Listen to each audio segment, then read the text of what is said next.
정부가 전기요금 누진제를 지난달과 이번 달만 한시적으로 완화하기로 했습니다. 이에 따라 가구당 19.5%씩 모두 2,761억 원의 전기료가 인하될 전망입니다. 김동연 경제부총리가 어제 취임 이후 처음으로 삼성전자를 방문해 이재용 삼성전자 부회장을 만났습니다. 하지만 투자 구걸 논란 속에 당초 예상됐던 삼성의 대규모 투자와 고용 계획은 나오지 않았습니다. 정부가 가습기 살균제 피해자 범위를 확대하고 피해 구제 지원도 강화하기로 했습니다. 또 가습기 살균제 노출이 확인된 사람에게도 사업자 등을 상대로 건강 피해 인정을 위한 정보를 청구할 수 있도록 했습니다. BMW가 어제 기자회견을 열어 잇단 차량 화재 사고와 관련해 대국민 사과를 했습니다.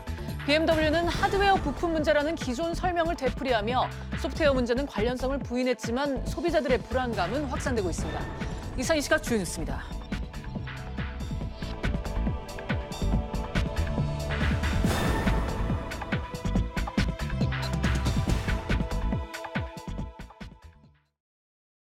지금 좀 있으면 이제 고지서가 나올 텐데 7월달, 8월달 너무 전기세가 많이 나올까 싶어가지고 걱정이 돼가지고 집에 계속 오랫동안 있을 수가 없어요. 이번에 고지서가 나오면 너무 놀랄 것 같아요. 평상시보다 한 두세 배는 더 나올 것 같은데 그래도 이 더운 날씨에 선풍기나 에어컨을 안 틀 수가 없어요. 집에서는 마트나 시원한 데 가서 있다가 오거든요. 근데 그것도 하루 이틀이고 정부에서 이 누진세 좀 감면 좀 해줬으면 좋겠어요. 아직 안 받았지만 전기세가 많이 나올 거라는 거를 예상을 하면서도 안 들 수가 없어요. 너무나 덥기 때문에. 지금 나왔던 거에 두세 배는 나올 것 같은데 주변에 물어보니까 세 배 나오면 한전에서 전화가 온다 그러더라고요. 근데 개인이 어떻게 할 수 있는 부분이 아니라고 생각하거든요. 아파트에서 7시에서 12시 사이에 이제 방송을 계속 하거든요. 블랙아웃 될 수 있다고. 사실 블랙아웃 되는 게 더 무서워요. 정부가 전기요금 누진제를 7월과 8월 두 달간 한시적으로 완화하기로 했습니다.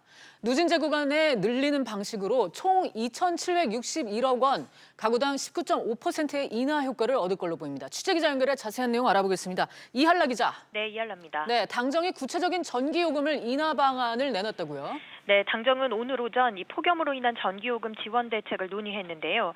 백운규 산업통상자원부 장관은 7월과 8월 두 달간 전기요금 누진제를 한시적으로 완화하겠다고 밝혔습니다. 이 누진제 구간의 상한은 늘려 이 전기요금을 경감해주기로 한 건데요. 지금의 주택용 전기요금 1, 2단계 누진제의 상한선을 각각 100kW씩 올리기로 했습니다. 현행 누진제는 전력 사용량이 200kW 이하인 한 구간에 1kW당 93.3원을 적용하고 있는데요. 이 구간에는 187.9원을, 3구간에는 280.6원을 부과하고 있습니다. 그런데 앞으로는 이 상한선이 올라갑니다. 1단계 상한은 200kW에서 300kW로, 2단계 상한은 400kW에서 500kW로 올라가는 겁니다.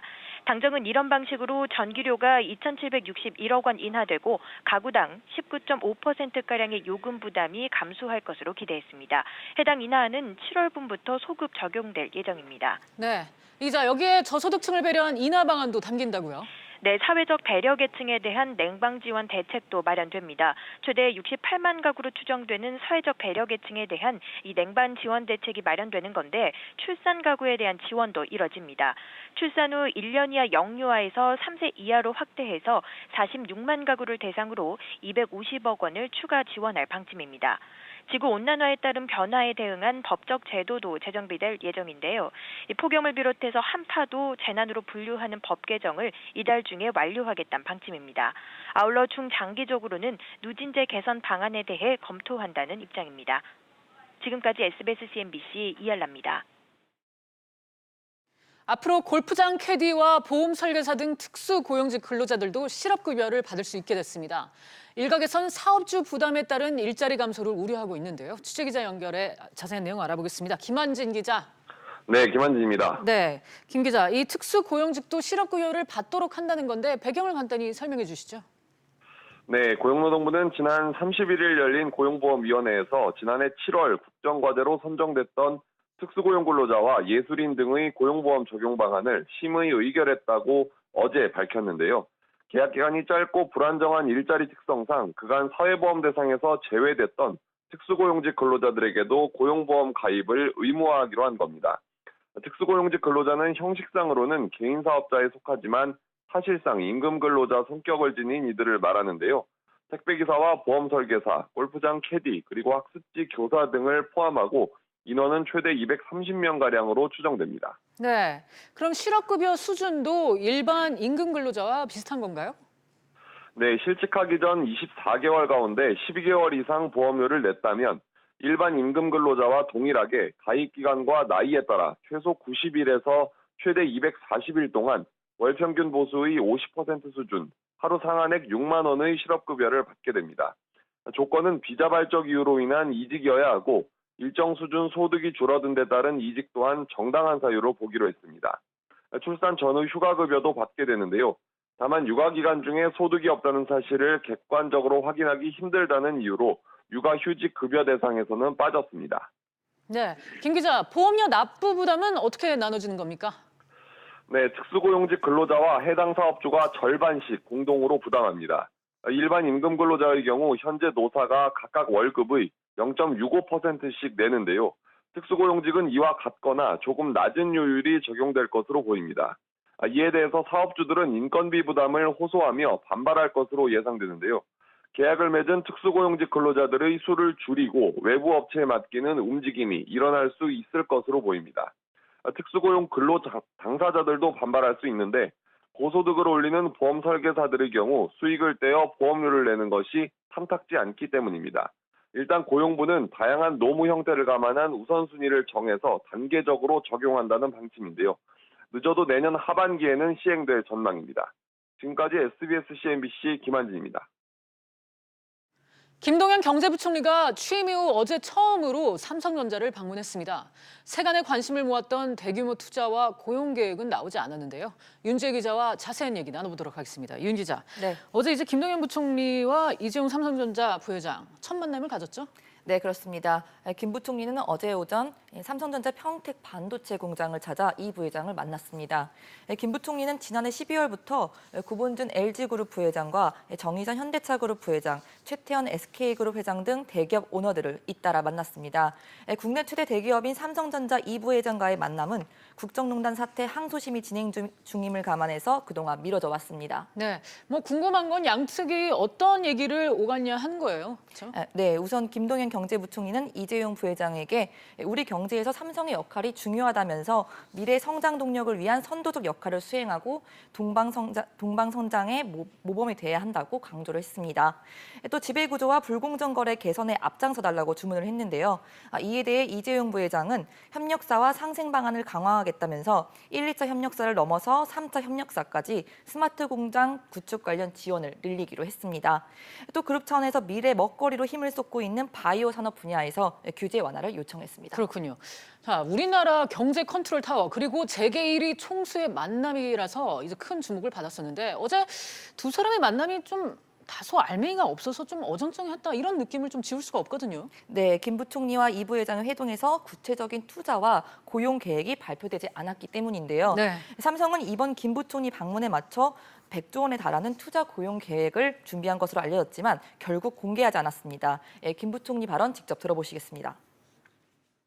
발표할 내용이나 그 시기에 대해서는 전적으로 삼성에 달려있다고 생각을 하고 그렇게 멀지 않은 시간 내에 그 바깥으로 이렇게 얘기할 수 있지 않고.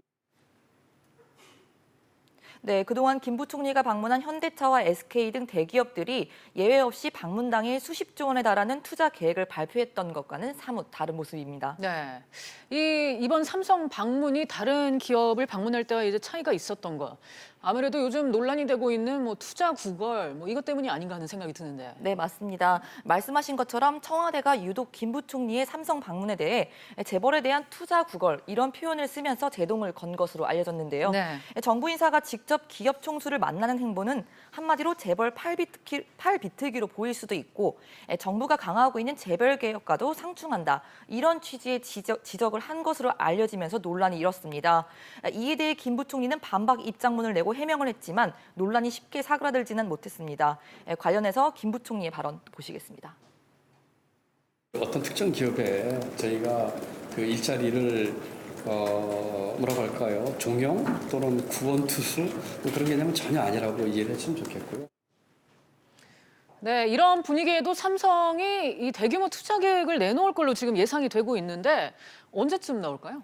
네, 이르면은 이번 주에 나오고 늦어도 다음 주에는 나올 것으로 예상됩니다. 네. 논란이 일면서 잠시 미뤄둔 상태고 발표 시기를 조율 중인 것으로 파악됐습니다. 그렇군요. 이번 투자와 고용 계획에서는 인공지능과 자동차 전자장비, 그리고 5G 이동통신과 바이오, 반도체 등이 담긴 100조 원 규모의 중장기 전략이 담길 예정입니다. 알겠습니다. 윤 기자 잘 들었습니다. 공기업들이 자회사를 만들어 파견, 용역 근로자분들을 정규직으로 전환하고 있는데요. 그런데 이 자회사 사장을 현 정부 낙하산 인사들이 차지하는 분위기입니다. 특히 일부 기업은 흠결 있는 낙하산 인사를 선임하고 고액의 연봉을 지급키로 해서 논란이 일고 있습니다. 박규준 기자가 보도합니다. 한국애탁결제원이 100% 출자한 KS 드림이라는 자회사입니다. 애탁결제원에 간접 고용돼 있던 경비원, 환경미화원 등 100여 명을 정규직으로 채용하기 위해 설립한 회사입니다. 과거 참여정부 당시 비서관에 한국전기안전공사 감사를 지내고 현 정부 경제부총리 정책자문위원으로 활동한 김남수 씨가 이 회사 대표로 선임됐습니다. 이른바 낙하산 인사입니다. 특히 김 씨는 참여정부 당시 골프 금지령이 내려진 가운데 모 기업 임원과 골프를 치고 논란이 되자 중도 퇴진한 바 있습니다. 낙하산 인사보다 더 논란이 되는 건 이 회사 대표가 회사 규모나 하는 일에 비해 고액의 연봉을 받는다는 겁니다. 이 회사 근로자들이 파견 용역직이었다가 정규직이 되면서 받는 연봉은 약 2,500만 원. 그러나 김 신인 대표는 본사 상무직에 준하는 1억 7천만 원에서 1억 8천만 원에다 별도 성과급 등을 수령하는 것으로 알려졌습니다.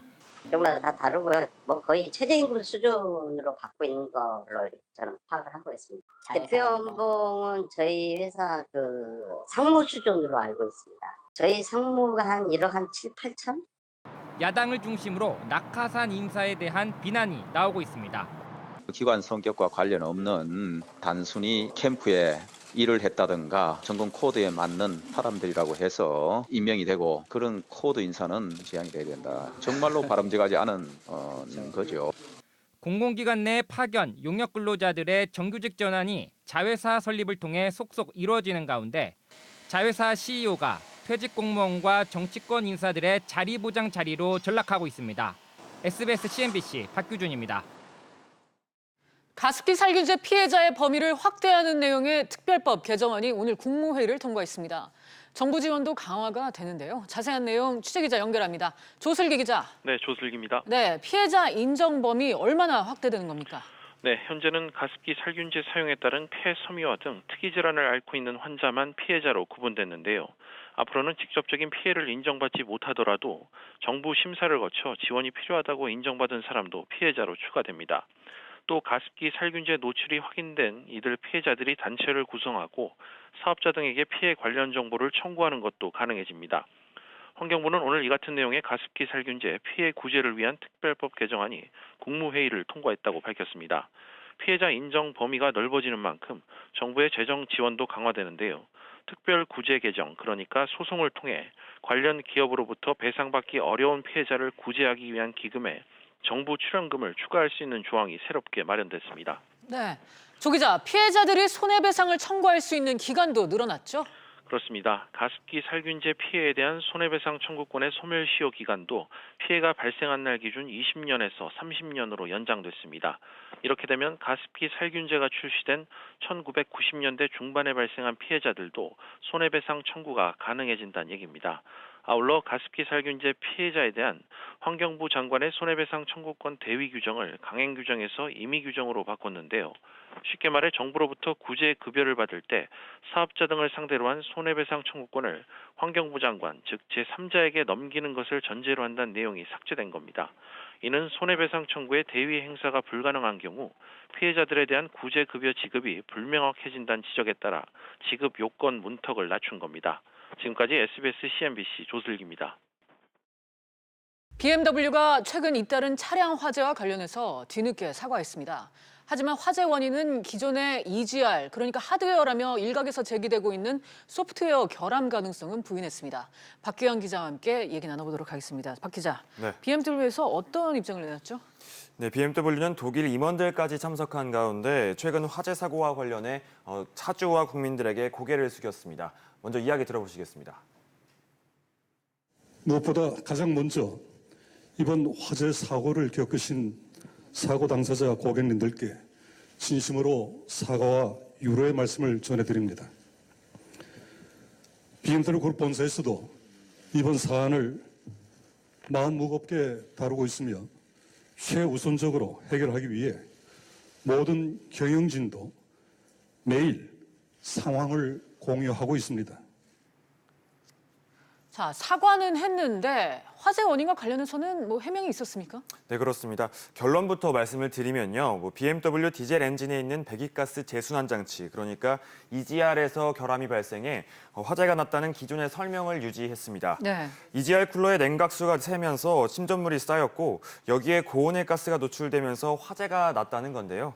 EGR을 거쳐 800도의 배기가스가 제대로 냉각이 되면 100도 이하로 내려가야 하는데 이게 안 되면서 화재를 일으켰다고 이야기했습니다. 일각에서 제기된 소프트웨어 결함에 대해서는 국내와 유럽이 같은 프로그램을 쓰고 있다며 결함 가능성에 대해서 부인했습니다. 네. 그렇다면 대체 왜 한국에서만 이런 문제가 발생을 하는 거죠? 네, 이에 대해서는 이번에도 뚜렷하게 설명하지 못했는데요. 네. 결국 EGR이 아닌 다른 원인이 있는 것이 아니냐는 의혹을 불식시키지 못했습니다. 국토부는 정확한 원인 진단을 하기에는 설명이 부족하다고 보고 소프트웨어 관련 의혹 등에 대한 추가 자료를 요청했습니다. 국토부에 따르면 현재 긴급 안전진단 결과 리콜 대상 차량의 8.5%가량이 화재 위험의 소지가 있었습니다. 전체 대상 10만 대 가운데 거의 1만 대에 가까운 건데요. BMW가 어제 결함률이 0.1%에 불과하다고 말한 것과는 차이가 컸습니다. 또 국토부는 이에 대한 설명 자료도 추가로 요청한 상태입니다. 네. 자, BMW의 해명에도 불구하고 소비자 불안을 해소하기에는 상당히 부족한 것 같습니다. 여기에 이제 늑장 리콜 논란도 지금 일고 있다고요. 네, 그렇습니다. BMW는 2016년부터 유럽에서 비슷한 화재 사고가 있어서 관련 TF를 가동하고 최근까지 원인 규명을 해왔다고 이야기했는데요. 올해 6월에서야 화재의 근본 원인을 인지했다고 설명했습니다. 또 한국에서도 지난 2015년부터 16년까지 20여 건의 비슷한 화재가 있었는데요. 여기에 올 들어 30여 건의 화재가 잇따라 발생하자 뒤늦게 리콜을 한 것이 아니냐는 의혹이 나오고 있습니다. 네. 화재 가능성을 알고 있었으면서도 이번 리콜 전까지 BMW는 화재 사건에 대해서 절대 모른다고 모르쇠를 일관해왔습니다. 국토부는 사실관계를 조사하고 BMW가 늑장 리콜한 사실이 확인될 경우에는 과징금 등 처벌을 할 방침입니다. 현행법상 차량에 문제가 생겼을 때 지체 없이 시정 조치를 하지 않으면 매출의 1%를 과징금으로 부과할 수가 있습니다. 그렇군요. 자, 소비자들의 불안감과 분노는 계속해서 확산되는 분위기인데 지금 집단 소송 움직임도 있죠? 네, 그렇습니다. 우선 BMW 측은 오는 20일부터 EGR의 쿨러 부분을 리콜해 전량 교체하겠다고 밝혔지만 불안감은 가시지 않고 있습니다. 이번 BMW 차량 화재 사고와 관련해 소비자 단체가 처음으로 집단 소송에 나섰는데요.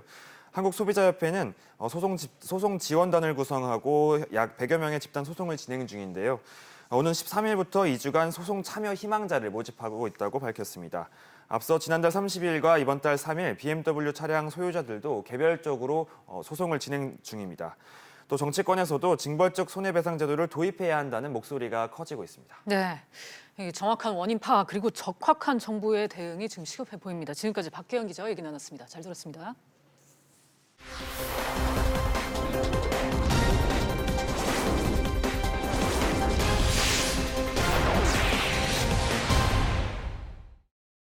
오늘 저희가 준비한 내용은 여기까지입니다. 시청해주신 여러분 고맙습니다.